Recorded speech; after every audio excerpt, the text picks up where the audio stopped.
Hi friends, very good morning all of you. I am Ashutosh. Welcome to you all in our academy, A Square Academy.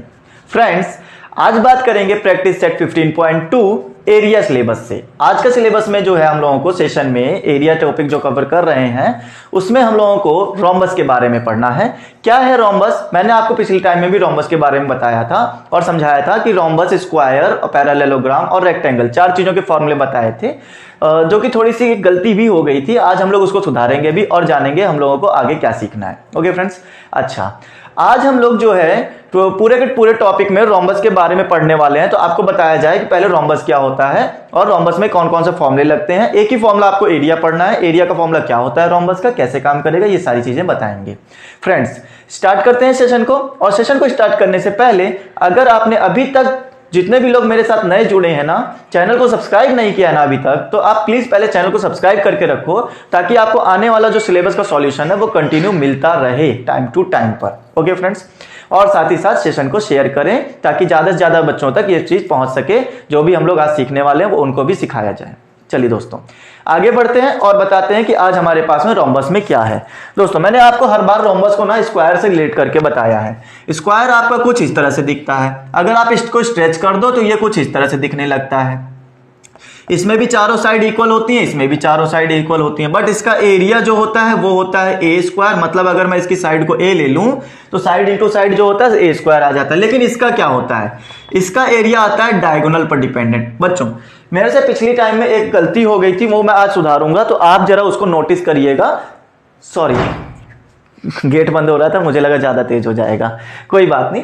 तो आज जो area होगा वो क्या हो जाएगा कि मैं आपको वो चीज बताऊंगा कि पिछली बार क्या थोड़ी सी मिस्टेक हुई थी। आपको बच्चों यहाँ पर d1 इंटू d2 चाहिए होता है। क्या चाहिए होता है? d1 इंटू d2, बट इसके साथ में 1/2 भी चाहिए होता है। लास्ट टाइम में मेरे से 1/2 छूट गया था, एक्चुअली में वो स्किप हो गया था। तो इसलिए क्या है कि d1 इंटू d2 के साथ में 1/2 भी लगाइएगा। पिछला सेशन अगर आपने देखा होगा तो आपने गौर किया होगा, मैंने वहां पर सिर्फ d1 और d2 बता दिया है। ठीक है, फिलहाल आज मैं उस चीज को दोबारा रीमेकअप कर रहा हूं। तो आपको याद रखना है कि यहां पर 1/2 d1 इंटू d2 इसका फॉर्मूला होता है। ये बात आपको याद रखनी है, इसी के बेस पर सारे क्वेश्चंस किए जाएंगे। अभी मैंने यहां पर आपको दो चीजें बताई, तो जिसमें से आपको ये क्या होगा, d1 होगा और ये क्या होगा, d2 होगा। तो वो d1 और d2 को हम लोग यहां रखेंगे और आंसर हमारा आ जाया करेगा। उसके बाद में स्टूडेंट्स कभी कभी हाइट की जरूरत पड़ती है। हाइट क्या है? अगर मैं बोलूं ए बी सी और डी, तो आप कहोगे सर ए डी हाइट है। नहीं बेटा, ए डी हाइट नहीं है, बी सी भी हाइट नहीं है, क्योंकि हाइट तो सीधी होती है ना, बिल्कुल। तो यहां से यहां तक जो लेंथ जाएगी ये हाइट बनकर तैयार होगी इसकी। ये कोई हाइट नहीं है, ये बात आप जरा ध्यान रखना। अभी क्वेश्चन में भी हो सकता है आपको काम आ जाए। ठीक है, चलिए अगर इतनी बातें क्लियर हो गई हो तो इसमें अब और कुछ बताने लायक बचा नहीं है। स्टार्ट करेंगे प्रैक्टिस सेट 15.2 और समझेंगे पहला क्वेश्चन हमसे क्या बोल रहा है। बच्चों पहले क्वेश्चन में इन्होंने जो कुछ भी दिया है, मैंने पहले भी कहा आधी चीजें देंगे, आधी चीजें आपसे पूछेंगे। ठीक है, चलो देखते हैं क्या देते हैं। बोला गया है, इन्होंने कहा है कि भाई length of the diagonals of a rhombus are 15 centimetre and 24 centimetre, find its area. कोई रोम्बस है और उसके डायगोनल्स की लेंथ दी गई है। तो अगर मैं पहली वाली डायगोनल को d1 और दूसरी वाली डायगोनल को d2 मान लूं, ठीक है, ये मैंने कह दिया कि भाई ये हमको दिया गया है, गिवन है। और क्या क्या दिया है, 15 सेंटीमीटर, चलो अच्छी बात है। 24 सेंटीमीटर, ये भी अच्छी बात है। एरिया क्या होता है तो आपको पता चल गया होगा, 1/2 d1 इंटू d2। तो 1/2 d1 कितना आ जाएगा, 15, d2 कितना आ गया, 24। बहुत सारे अच्छे अच्छे लोगों को पता होगा कि भाई यहाँ डिवाइड हो रहा है। ठीक है, तो 12 2 से 24 होता है, कट गया। 12 इंटू 15 कितना होता है, 180। क्या? यस, 180 होता है। तो ये मेरा आ गया 180 सेंटीमीटर स्क्वायर। ये लो, डायरेक्ट आंसर आ गया। यही आपको करना था और कुछ भी नहीं करना था। आगे चलेंगे और समझेंगे क्वेश्चन नंबर 2 में क्या बोला गया है। क्वेश्चन नंबर 2 हमसे ये बोलता है कि length of the diagonals of a rhombus is this and this. ठीक है, फिर से इन्होंने वही कहा है कि भाई किसी डायगोनल के लेंथ जो है, लेंथ ऑफ डायगोनल्स जो है वो 16.5 है और साथ ही साथ यहाँ पे क्या है, 14.2 है। राइट स्टूडेंट्स, चलिए आगे बात करते हैं। तो हमको एरिया निकालना है। Area is equal to 1/2 d1 into d2। ठीक, क्या आ जाएगा, 1/2 d1 आ गया 14.2, d2 आ गया 16.5। तो ये हो गया 2 7 जा 2 1 जा 7.1 आ गया हमारे पास में, 7.1 इंटू 16.5। बच्चों मल्टीप्लाई करना है, डायरेक्ट मल्टीप्लाई कर लो, 1 5 जा 5 6 1 7 5 जा 35 7 6 जा 42 7 1 जा 7 5 6 11, ये हो गया 7 1 1, इतना आंसर आ जाएगा। क्लियर। अच्छा आप देख रहे होंगे एक डिजिट से पहले यहां पर है, एक डिजिट से पहले यहां पर है डेसिमल, तो दोनों डिजिट को ऐड करके आप कहोगे 2 डिजिट पहले पॉइंट लग जाएगा, मतलब यहां पर। ठीक है, तो आंसर आ जाएगा 117.15 centimetre square. This is area of this diagonal, this rhombus. ठीक है, इन डायगोनल्स के ज्यादा जो हमारा रोम्बस बनेगा उसका एरिया ये आएगा निकल कर। क्लियर हो गई हो बातें, तो आगे चलते हैं और समझाते हैं क्या है। बच्चों पहला क्वेश्चन दूसरा क्वेश्चन में बहुत आसानी थी, कुछ भी हार्ड नहीं था। अब आपको सिखाएंगे कि तीसरे क्वेश्चन में क्या बोला गया। उम्मीद करते हैं थोड़ा हार्ड हो गया होगा। पेरीमीटर की बात कर दी गई है। पेरीमीटर आपको पता है किसी भी फिगर का कैसे निकाला जाता है?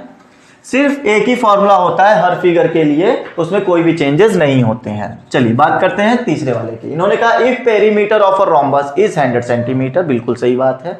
Length of one diagonal is this and what is the area of the quadrilateral. अच्छा, एरिया ऑफ द क्वाड्रिलेटरल बताया गया है। क्वाड्रिलेटरल मतलब उसी रोम्बस का आपको बताना है कि क्या आने वाला है एरिया। देखो जरा बात को समझना, मैंने यहां पर एक ना वो बना दिया है, एक रोम्बस बना दिया है, ये रोम्बस हो गया। और मेरे साथ में यहां पर इसका जो पेरीमीटर दिया गया है, पहले तो मैं ये बता देता हूं ए बी सी और डी। हमने कहा let the side of rhombus, let the side of rhombus a कितना है, ए सेंटीमीटर है। तो अगर ये ए सेंटीमीटर है, ठीक है, ये ए है, ये ए है, ये ए है और ये ए है, सबकी सब क्या होंगी ए। क्यों? क्योंकि रोम्बस में सबकी सब साइड, चारों साइडें इक्वल होती हैं, ये बात हमको पता है, क्योंकि स्क्वायर से ही मिलकर बनता है, स्क्वायर का ही तो ट्रांसफॉर्म है ये। ठीक है, अच्छा तो पेरीमीटर क्या होता है? पेरीमीटर होता है student sum of all side, sum of all side मतलब ए बी को ऐड कर लो, BC को ऐड कर लो, CD को ऐड कर लो और DA को ऐड कर लो, सबको ऐड करके आप बता दो कि कितना आने वाला है। तो ये मेरा A है, ये भी A, सारी चीजें A है। कितना दिया गया है पेरीमीटर? पेरीमीटर दिया गया है 100। तो मैंने कहा यहाँ 100 दिया गया, पेरीमीटर की जगह पे पेरीमीटर की वैल्यू रख दी। ये मेरे पास हो गया 4A, ये मेरे पास कितना हो गया आपको बताया जाए तो ये मेरे पास में हो गया 100। अच्छा, इसको अगर डिवाइड कराया जाए तो ये हो गया 4 से डिवाइड, तो A की वैल्यू कितनी आ जाएगी? 25 सेंटीमीटर आ जाएगी। अच्छा, तो A की वैल्यू तो मुझे मिल गई भाई साहब कि ये 25 सेंटीमीटर होती है। चलो फाइंड करना है, क्या फाइंड करना है मुझे यहाँ पर? इसका एरिया। एरिया के लिए D1 और D2 होना कंपलसरी है। D1 इन्होंने कहा है, एक इसका जो डायगोनल है वो इन्होंने कहा है कि ये 48 का है। D1 इसका कितना है? 48 सेंटीमीटर का है। चाहे ये वाला लेट कर लो, चाहे वो वाला लेट कर लो, कोई भी परेशानी नहीं होनी चाहिए। बच्चों D1 के साथ में D2 कैसे आएगा? आपको ये वाली वैल्यू A और C की वैल्यू निकालनी पड़ेगी कि A और C कितना आएगा। बातों को बहुत अच्छे से समझना, क्वेश्चन काफी कॉम्प्लिकेटेड दिया गया है, आपको चीजें समझाएंगे तभी आएंगी, तो समझ के चलना क्या समझाने वाले हैं। मैं यहां ये कहना चाहूंगा कि जब आपको यहां पर AC निकालना है तो इसके लिए कुछ प्रॉपर्टीज बताऊंगा, वो प्रॉपर्टीज आपको याद रखनी है। कौन कौन सी प्रॉपर्टीज है सर जरा बताइए। बेटा पहली प्रॉपर्टी तो ये नोट करो कि जो इनके डायगोनल्स होते हैं वो एक दूसरे को इंटरसेक्ट करते हैं, बाइसेक्ट करते हैं। इंटरसेक्ट ऐसा करते हैं, कैसा? बाइसेक्ट करते हैं। बाइसेक्ट का मतलब क्या होता है सर? कि बेटा ये अपने आप को ना आधे आधे भाग में तोड़वा लेते हैं। कैसे? जैसे DB ने इससे कट हो गया ना, AC ने DB को कट कर दिया, या यूं बोलो कि DB ने AC को कट कर दिया, एक ही बात है। तो आपका यहां पर मान लेते हैं O पॉइंट पर कट हुआ है, तो आप कह सकते हो DO और OB इक्वल डिवाइड हुआ है। किस बेस पर? बाइसेक्ट होने के बेस पर। बाइसेक्ट का मतलब ही है कि एक दूसरे को बराबर बराबर भागों में तोड़ रहे हैं, पार्ट्स में तोड़ रहे हैं। तो DO जो होगा वो OB का इक्वल टूटता है, ये बात आप जरा याद रखिएगा। फिर AO वाला साइड OC वाले साइड का भी इक्वल टूटेगा, क्योंकि ये हमारी AC थी तो दो भाग में टूट गई, AO और OC, तो ये हमारा इक्वल टूटेगा, ये बात भी आप जरा ध्यान रखिएगा। अच्छा, अब दूसरी प्रॉपर्टी नोट करो कि यहां पर 4 एंगल बनकर तैयार हुए हैं। आप कहोगे कौन कौन से सर? एक एंगल ये, दूसरा ये, तीसरा ये, चौथा ये। आपको चारों एंगल दिख रहे हैं। कोई भी लाइन अगर कट होती है तो एक एंगल ये, दो ये, तीसरा ये, चौथा ये, चार एंगल बनके तैयार हो जाते हैं। ये चार एंगल, इसकी खास बात ये है कि ये सब के सब राइट एंगल है। राइट एंगल का मतलब क्या हुआ? 90 डिग्री के एंगल है। चाहे इसकी बात कर लो, चाहे इसकी और चाहे इसकी, किसी की भी बात करोगे, ये सब के सब 90 डिग्री के एंगल ही मिलेंगे। ऐसा रोम्बस की प्रॉपर्टीज में बताया गया है। दो प्रॉपर्टी आपको बताई है कि डायगोनल्स बाइसेक्ट होते हैं और जिस पॉइंट पर बाइसेक्ट होते हैं वहां पर बनने वाला एंगल राइट एंगल ट्रायंगल होता है, या फिर यूं कहो राइट एंगल होता है। अब इससे बनने वाला जो ट्रायंगल है, ये ट्रायंगल, ये ट्रायंगल, ये ट्रायंगल, ये सब के सब राइट एंगल ट्रायंगल पे डिवाइड हो चुके हो। बात समझ में आ गई? अच्छा, अब जरा यहां पर मुझे ये बताना कि भाई साहब क्या ये बाइसेक्ट हुए हैं अगर, तो क्या मैं ऐसा लिख सकता हूं कि DO is equal to OB होगा? ये DO जो है वो OB होगा कि नहीं होगा? चला ये बता दो। अगर होगा तो क्या आप मुझे ये किसके बेस पे बोल रहे हैं? डायगोनल्स बाइसेक्ट ईच अदर, ऐसा आप लिख लेना। डायगोनल्स बाइसेक्ट ईच अदर, एक दूसरे को डायगोनल बाइसेक्ट करते हैं, इसलिए मैंने कहा DO जो है वो OB का इक्वल है। अच्छा, क्या मैं इसके अगला स्टेप ऐसे लिख सकता हूं कि नहीं? DB को मैं लिख सकता हूं DO प्लस OB। ये जो पूरा DB था इसको मैंने लिख दिया DO प्लस OB, तो ये हो गया। अच्छा, DO जो है OB का इक्वल है, तो मैंने कह दिया ठीक बात है भाई, OB प्लस OB ये कितना हो गया? 2OB। क्या यहां तक कोई दिक्कत किसी भी बच्चे को नहीं होनी चाहिए? मेरे ख्याल से सारी चीजें समझा रहे हैं। यहां से मैंने रख दिया DO इक्वल है OB का, तो DO की जगह पर OB रख दिया। OB 2OB। DB कितना है? DB है डायगोनल 1। DB क्या है? DB ही तो डायगोनल 1 है और DB की वैल्यू इन्होंने खुद दी है 48 है, तो मैंने कहा ठीक है यहां पर 48 रखा। ओके फ्रेंड्स, आगे कंटिन्यू करते हैं। थोड़ा सा टेक्निकल इशू की वजह से वीडियो में फ्लक्चुएशन आया है, इसलिए मुझे दोबारा रिस्टार्ट करना पड़ रहा है। फिलहाल हम क्वेश्चन को आगे कंटिन्यू करते हैं। जहां से आपका क्वेश्चन अभी ब्रेक हुआ है हम फिर से वहीं से कंटिन्यू करते हैं। आपको मैं ये समझा रहा था कि ये जो DB आपकी वैल्यू आई है ना, यहां पर मैंने यहां तक कंप्लीट कराया था कि 2OB ये आ गया है। ठीक है, DO OB मिलाकर 2OB आ गया है। अच्छा, DB कितना आएगा जरा इसके बारे में बात करें तो भाई देखो, DB जो है आपका ये मेरा डायगोनल 1 था जो कि मुझे 24 दिया गया है, तो क्या मैं इसी को DB बता सकता हूं ना? यही इसी को D1 मान लेते हैं, यही हमारा DB है।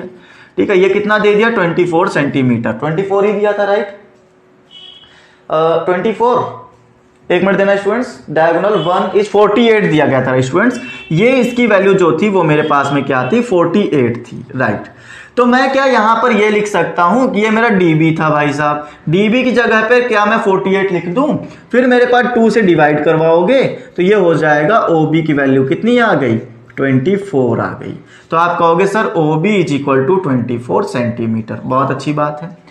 अब यहां पर एक चीज समझ में आती है कि सर जी यहां पर OB जो था वो DO का इक्वल था, और फिर जब OB 24 का इक्वल है तो DO ऑटोमेटिकली हमारा 24 का इक्वल हो जाएगा। तो यहां से मुझे ये समझ में आया कि ये जो DO की वैल्यू है ये मेरी 24 का इक्वल है। बच्चों, करना क्या है आपको अब यहां से समझाया जाएगा कि देखो ये ट्रायंगल आपको नीचे वाला दिख रहा होगा कुछ इस तरह से, DCO। जरा ध्यान से देखना, क्या इतनी बात क्लियर? DCO। आप कहोगे यस सर बिल्कुल नीचे वाला फिगर आपने काट के रखा हुआ है।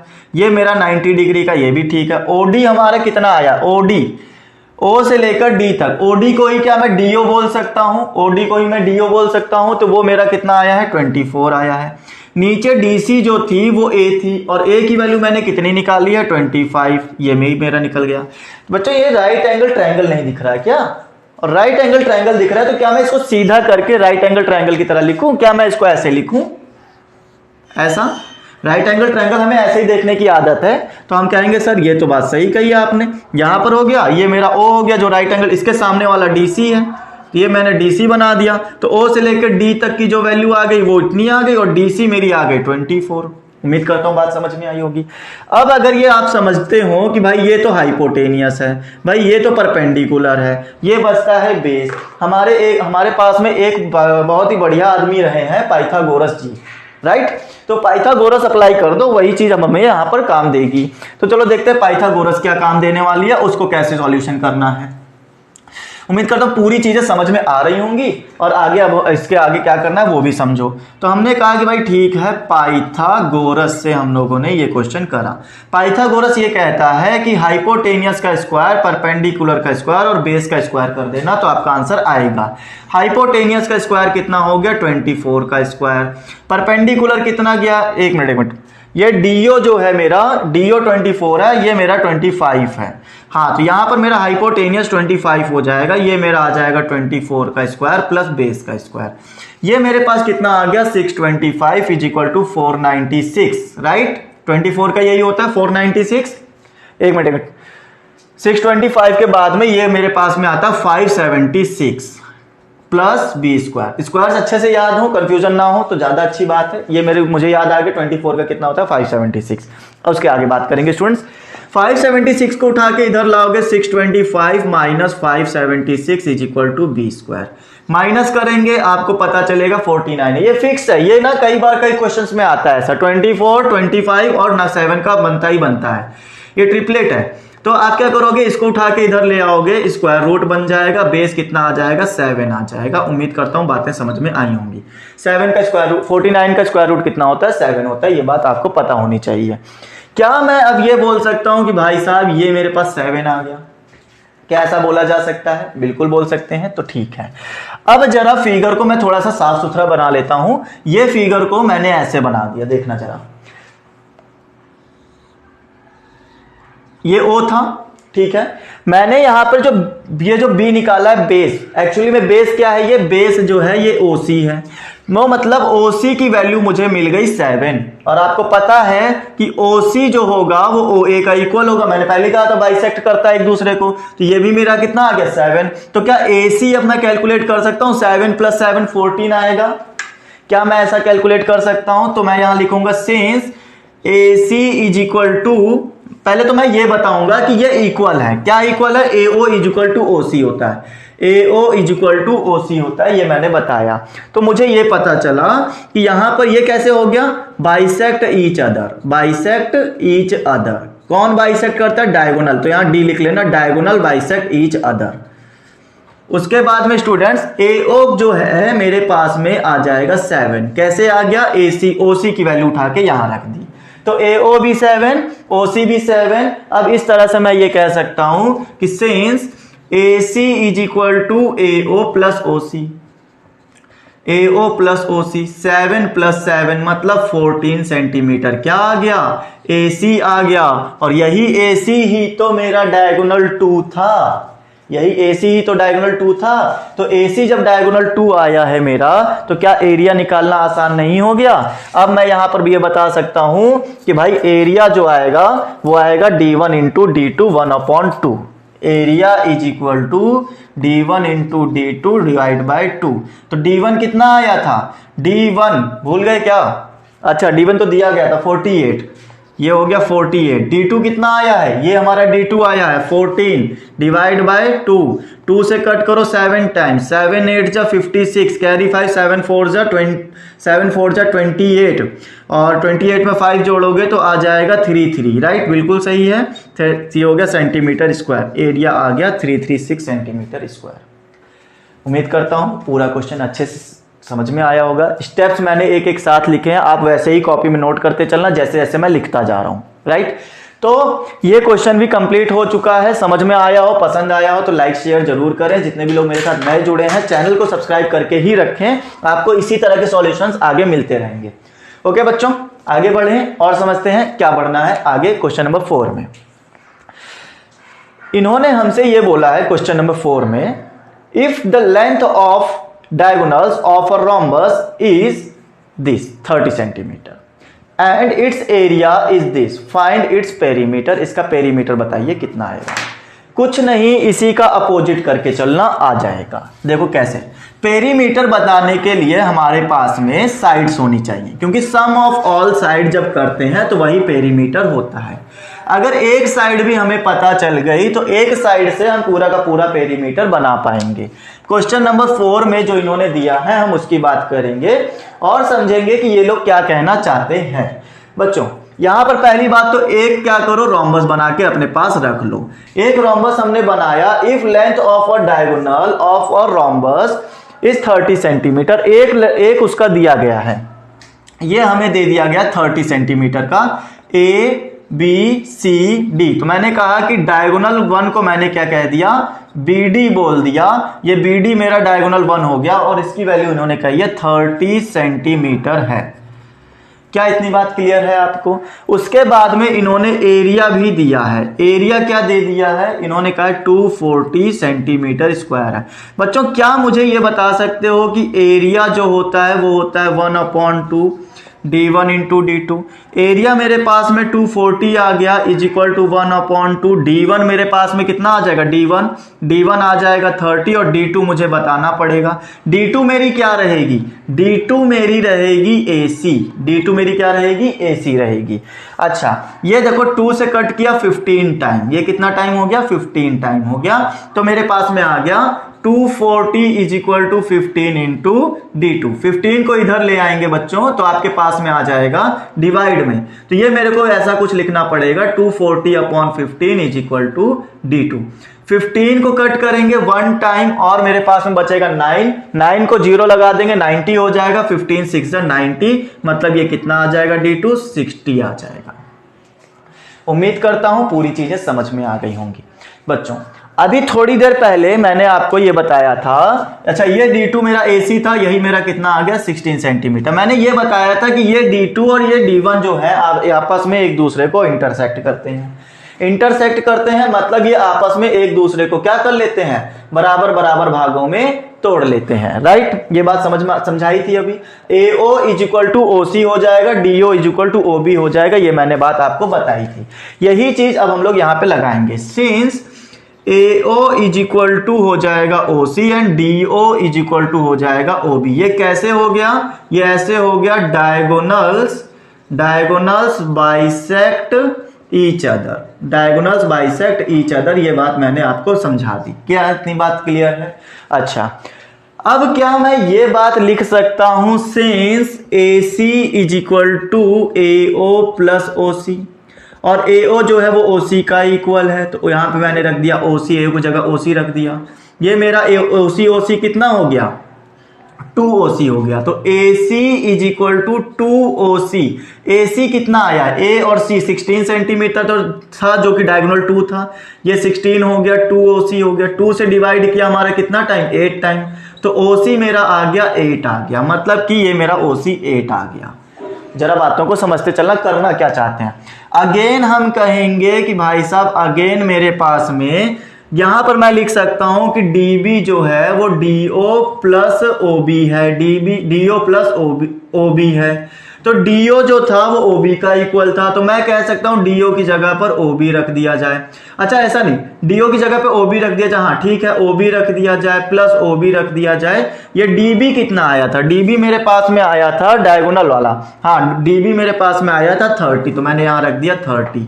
ये मेरे पास में हो जाएगा 2OB, 2 से डिवाइड करवा देंगे इधर, ठीक है, अगले वाले स्टेप में करा दें, तो इसको रफ कर दो अब यहां से। तो देखो ये मेरे पास में आ जाएगा 30 डिवाइड बाई 2OB, 2 से कट किया 15 टाइम, OB मेरे पास कितना आ गया, 15 सेंटीमीटर आ गया। बच्चों अगर OB 15 है तो OB जो है वो इक्वल है DO का, OB इक्वल है किसका, DO का, और OB 15 है तो DO भी 15 होगा, तो मतलब DO भी कितना निकल कर आ गया, 15 आ गया। ये भी 15, ये 8। क्लियर है बातें? उम्मीद करता हूं चीजें समझ में आ रही होंगी। ऐसा क्यों किया है, ऐसा इसलिए किया है ताकि आपको ये चीज समझ में आए कि यहां पर फिर से पाइथागोरस लग रहा है। जरा देख के बता सकते हो पाइथागोरस लग रहा है क्या? क्या आप मुझे ये कह सकते हो सर ये 90 डिग्री का है, 90 डिग्री का है, तो आप मुझे ये कह सकते हो अगर मैं इसको ऐसे कट कर लूं, डी सी ओ, आप कहोगे सर ये 90 डिग्री, ये 15 है, ये 8 है, राइट, ये 8 हो गया, ये 15 हो गया। क्या डीसी नहीं निकाल सकते राइट एंगल ट्रायंगल बनाकर? ये मैंने ऐसे इसको सीधा कर लिया, ओ वाला इधर आ गया, ये 90 डिग्री का हो गया। ओ से लेकर डी तक गए तो ये मेरा 15 आ गया, और ओ से लेकर सी तक गए, ये सी है, ओ से लेकर सी तक गए तो ये 8 आ गया। इसके सामने का हाइपोटेनियस हमें नहीं पता है, वो हमें पता करना पड़ेगा। कैसे पता करेंगे? हम लोग कहेंगे बाय पाइथागोरस, बाय पाइथागोरस। क्या मैं ये कह सकता हूं हाइपोटेनियस का स्क्वायर बेस का स्क्वायर प्लस परपेंडिकुलर स्क्वायर?